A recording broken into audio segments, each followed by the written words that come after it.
formait sa perruque. Et là, Frère Branham dit, Amen. Et au paragraphe 148, il continue, dit, qu'est-il arrivé sur le mont Sunset? Dieu qui confirme sa parole. C'est la raison de tous ces bruits. Remarquez, c'est Dieu qui accomplit de nouveau sa parole promise de Apocalypse, chapitre 10, versets 1 à 7. Et qu'au jour de la proclamation du message du 7e ange, le mystère de Dieu serait mené à terme. Le mystère caché d'Apocalypse 10 et à 7, le dernier message au dernier âge de l'Église, ce qui accomplit exactement en cet âge, Luc 17, 30, les jours où le Fils de l'homme se révélera. Voilà. Et au paragraphe 152, Frère Branham dit, et le Dieu du ciel a promis que le temps du soir aurait la et le Dieu du ciel a promis que le temps du soir aurait les lumières du soir. Il y a 3 ans, ce mystère était une prophétie. Messieurs, quelle est-il?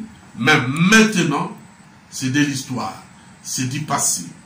Et Frère Branham en parle encore dans le livret de 700, à la page 77, au paragraphe 50 jusqu'à 53, et même au paragraphe 32, il dit que ce livre qui était fermé dans Apocalypse chapitre 5, ici dans Apocalypse chapitre 10, ce livre est ouvert. Maintenant, ce livre est remis à la race humaine, ces jours-là.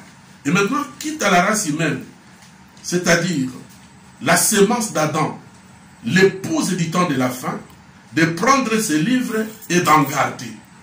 Et Frère Branham dit que ce livre ne sera plus gardé entre les mains des êtres humains à la portée de main, mais ce livre maintenant doit être gardé dans les vases de terre. C'est-à-dire nous devons manger ce livre, manger ce message, l'avaler. Dans la bouche, ça sera doux comme le miel, mais dans les entrailles, ça sera amer, plus amer. Mais ne le vomissez pas. Voilà ce qui marque l'importance, l'importance de cette nuée.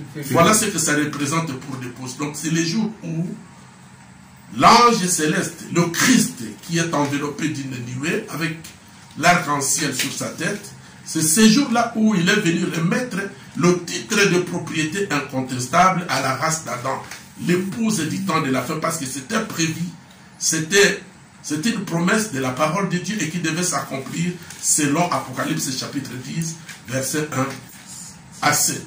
Et c'était ces jours-là que le livre est remis à l'épouse. Mais pas directement à l'épouse, mais par l'entremise du prophète du temps de la fin. L'ange terrestre qui est appelé William Marion Branham. Et cet événement, ces jours-là, ils étaient venus 7 anges. Et il y avait un ange remarquable qui regardait Frère Branham, bombant sa torse, et ils avaient ramené Frère Branham dans leur constellation. Et c'était là le temps où il remettait, l'ange céleste remettait les livres entre les mains de l'ange terrestre, William Marion Branham. Et maintenant, à leur remonter au ciel, pour rentrer au ciel, ils ont formé cette nuée que vous voyez, que nous voyons tous, et qui est dit partout dans le message de Frère Branham. Voilà, donc c'est ça l'importance. Mais quand il s'agit maintenant de la deuxième question, est-ce qu'il est, vu l'importance de l'événement, est-ce qu'il faut maintenant faire la commémoration de cet événement chaque année, le 28 février? Moi je dirais que Frère Branham lui-même, le 28 février de 1964, il n'a pas célébré l'événement. Maintenant, pour ce qui est des frères ou des sœurs qui commémorent cet événement, moi je n'ai pas à les condamner parce que c'est un événement de très grande importance. Mais moi, honnêtement parlant, je n'ai jamais commémoré cet événement et je ne condamnerai jamais ceux qui commémorent cet événement. Si nous tous dans les messages de Frère Branham, nous pouvions nous entendre pour que cet événement soit commémoratif, moi je ne vois pas le mal là-dedans, parce que c'est un événement qui marque vraiment la remise de notre titre de propriété. C'est maintenant que là, c'est maintenant là-bas que nous connaissons qui nous sommes et que nous connaissons nos droits nous connaissons que nous sommes les enfants de Dieu, la race d'Adam, et que nous devons revendiquer tous nos droits devant ce menteur qui a menti l'humanité depuis plus de 6000 ans. Maintenant, c'est le jour où l'humanité doit jouir de ces livres-là qui lui est remis. Et ce n'est pas toute l'humanité, je veux dire bien l'épouse du Seigneur Jésus-Christ du temps de la fin. Voilà tout.